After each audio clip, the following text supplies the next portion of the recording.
That car I saw before is gone.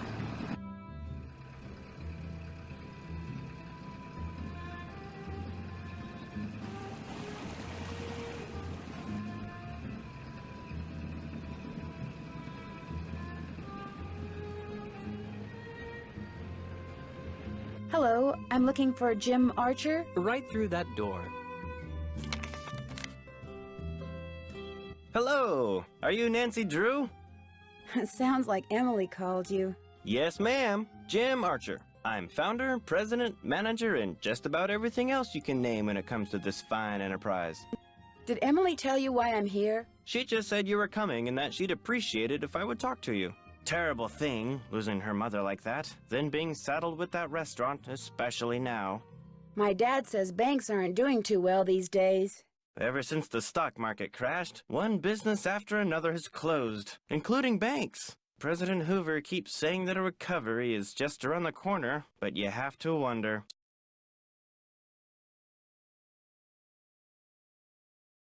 Some people say we're headed for a depression. Well, that kind of pessimism is not only misguided, it's pointless. Thinking ahead and taking action, that's what we businessmen should be doing right now. And I'm happy to report that we're doing just fine, thank you. Excuse me. Main Street Bank, Jim Archer speaking. No, I don't. I'm sorry, but... Yes, I know, but... All right, then just bring it by.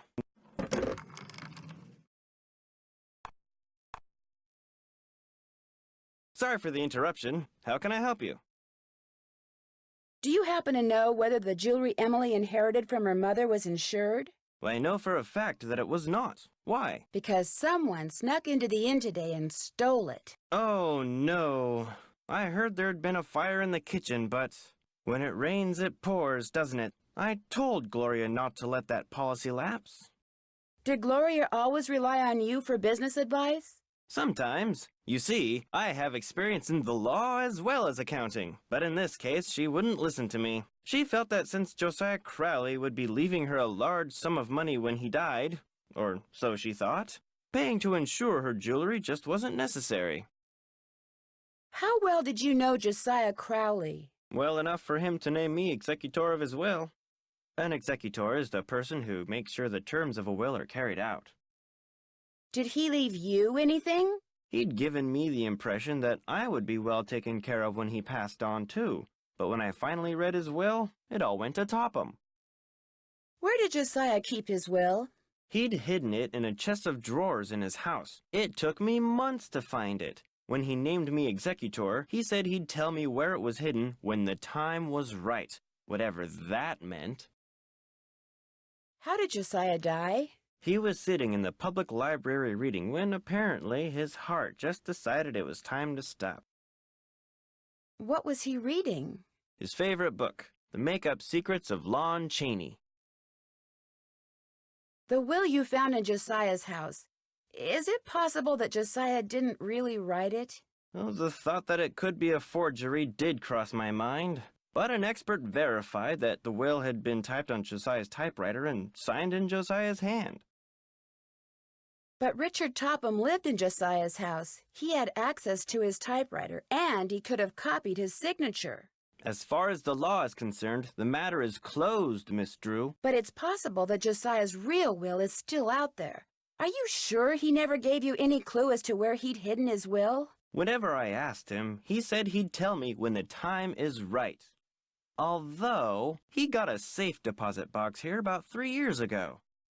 Has it been opened? Topham has tried to claim its contents, but he can't find the key.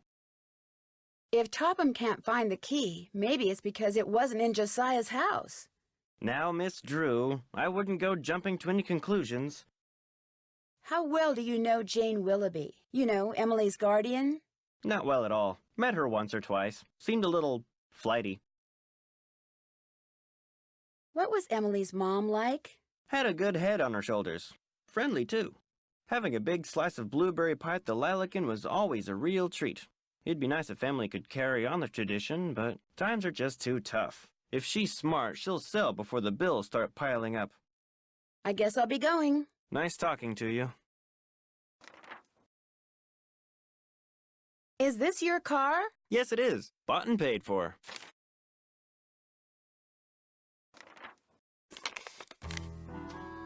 Hello again.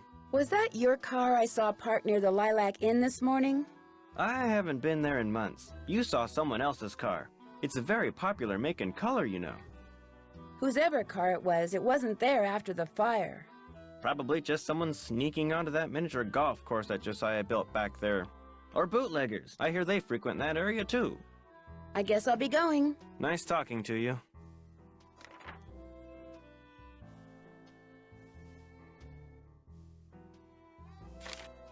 Who's Clara?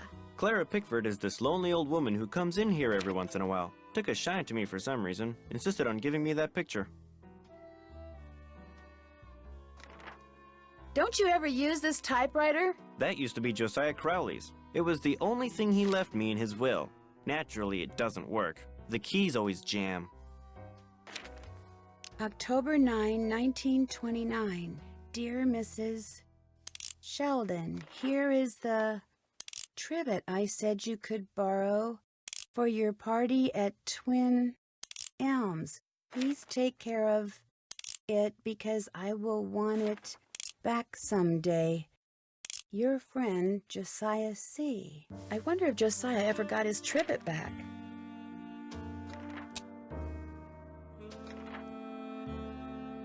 Where did you get this clock? Josiah Crowley gave it to me. It stopped keeping time the minute he walked out the door. Looks like the key is missing. Yes, I lost it some time ago.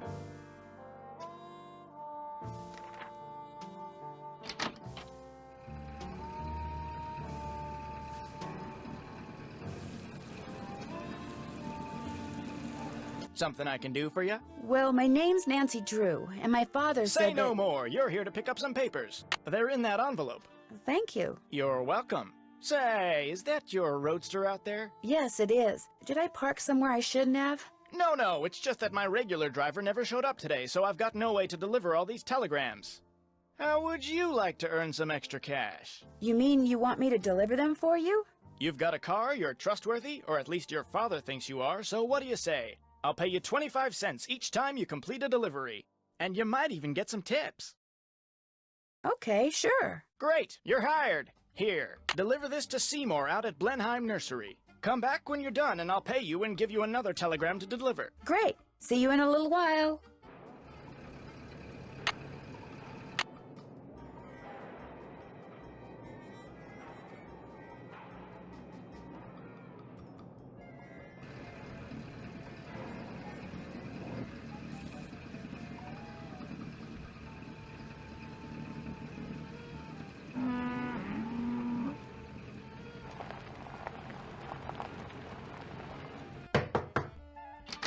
Mrs. Sheldon? Yes? My name's Nancy Drew. I'm a friend of Emily Crandall's. Get on with it, dear. I was wondering, would it be possible for me to see the trivet you borrowed from Josiah Crowley? You may not only see it, you may have it. Once I find it, that is. Unfortunately, I've an errand to run, so I can't look for it right now. Maybe I could run the errand for you. I have a car.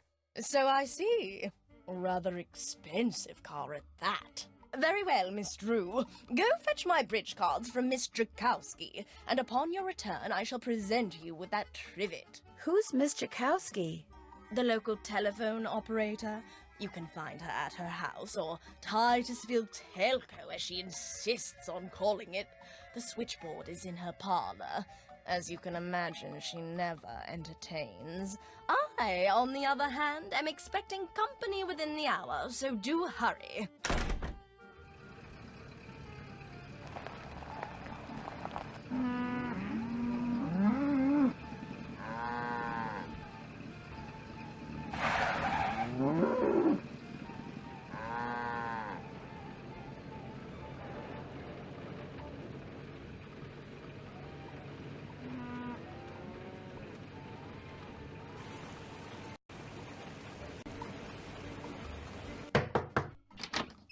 Yeah? Are you Miss Drakowski? Yeah? And you are? Nancy Drew.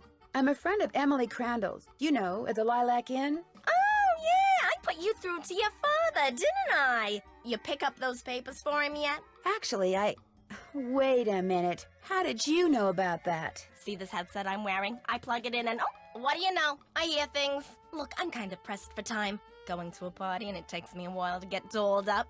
What do you need? Mrs. Sheldon asked me to pick up her bridge cards from you. Tell you what, I'll get you those cards if you drive that fancy car of yours over to the orphanage and pick up some raffle tickets from Mrs. O'Shea. I should be able to unload a ton of them tonight. I'd be happy to. Good, I gotta go. Yeah, I'm coming.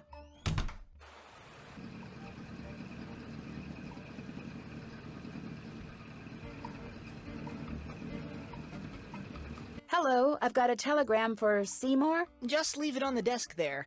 I'd, tip you, but as you can see, my hands are filthy. What are you doing? I'm trying to doll up some of my plants before this guy named Mr. Martin comes in.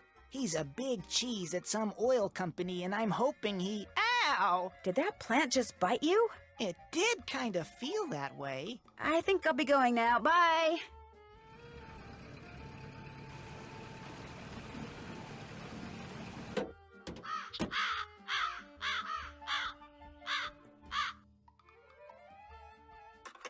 Drop a nickel into the slot, please. Good. How may I be of service? Hi, Mr. Kowski. It's Nancy Drew. So where are those raffle tickets? I'm afraid I don't have them yet. Well, unless you're gonna sell them, get them over here. In the meantime, what can I do you for? I'd like to call Carson Drew at KL 57187. Hang on a minute. Carson Drew, Hi, Dad. did you pick those papers up yet? Yep. Great, you can give them to me tonight when you get home from Emily's. So what else have you been doing? I'm earning money by delivering telegrams for Tubby's Telegrams. Good for you. That's a great way to meet people and to accumulate a little cash, which might come in handy. You're putting extra wear and tear on your car, you know. Yes, Dad. What else have you been up to? I'm pretty sure I saw the car belonging to Emily's banker parked at the side of the road by the Lilac Inn this morning, just before the explosion. Are you suggesting Emily's banker was somehow responsible for the explosion? It's odd that his car would be there, don't you think? It's okay to have your suspicions, Nancy. But in a town as small as Titusville, it's very easy to alienate people. Until you know the facts, you'd be well advised to keep your suspicions to yourself. Goodbye, Dad. Take care.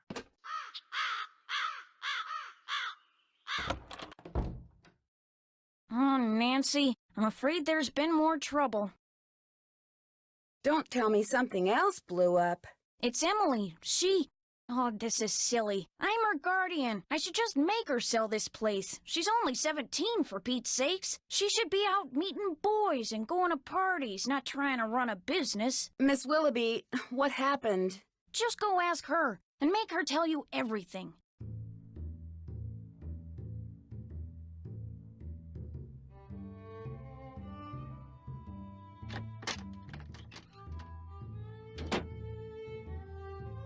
Jane told you, didn't she?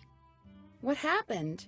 That picture on the wall over there, I saw it move. I was just sitting here and it moved all by itself. I saw it move, I really did. Last week, a book fell off the shelf for no reason. And before that, I heard these weird noises. And almost every day I hear a voice, like a whisper, coming out of nowhere. Jane thinks it's nerves, but I don't want to talk about this. Did you see Jim Archer? I'm afraid I don't have very good news. The jewelry wasn't insured? Your mom dropped the insurance in order to save money for... Shh! Did you hear that? Hear what? Shh! Nothing. I'm going to have to sell the inn, aren't I? You know, it's possible, just possible, that the will that was found was not the will Josiah wrote. You mean he may have left us money after all? No, that's wishful thinking. And I refuse to get my hopes up again because they'll probably just get dashed again. Listen, I feel bad enough that you drove all the way out here for nothing. Maybe you should just go home. Would you mind if I stayed for a while? No, but I really don't feel like being sociable right now. There's nothing for you to do. I'd like to try to figure out what happened to that jewelry. What are you? Some kind of Sam Spade? Well, just because I've never solved a mystery before doesn't mean I can't. Anyway, there's no harm in trying, right? Who knows? I might turn out to be good at it. Be my guest. Did Josiah ever say anything about hiding his will somewhere? No, but he was always hiding stuff. I know because he was always writing reminders to himself about how to find it. But whenever the subject of his will came up, he'd just say he was happy knowing we were going to be happy when he passed on. Time will tell. That's all he'd say. Do you have any idea where Josiah may have hidden a safe deposit box key? He could have hidden it anywhere. He always said his favorite hiding place was right under people's noses. I'll be back in a little bit. Thanks again, Nancy.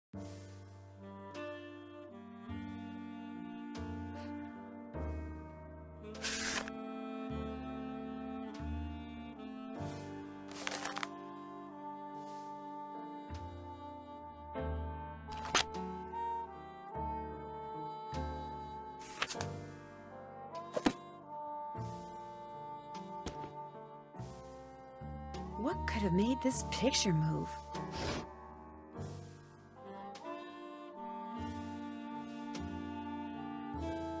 Is this your sewing machine? Actually, that belonged to my mom. She and Jane used to be dressmakers. Mom was going to teach me how to use it, but she never got the chance.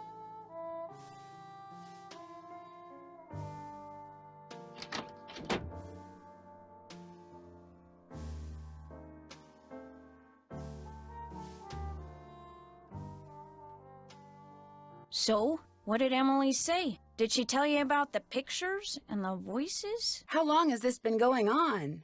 For about 2 weeks, I guess. You know what? I'll bet it's me. I'll bet it finally hit Emily that I'm just not Gloria and I never will be, and that running this place is always gonna be all up to her. And it was just more than her poor mind could bear. I'd like to kind of look around. Is that okay with you? You betcha. And keep an eye out for those jewels. The sheriff's not going to investigate. He said since nobody got robbed at gunpoint or anything, coming out here again just didn't seem necessary. Said it sounded to him like the jewelry had just been misplaced.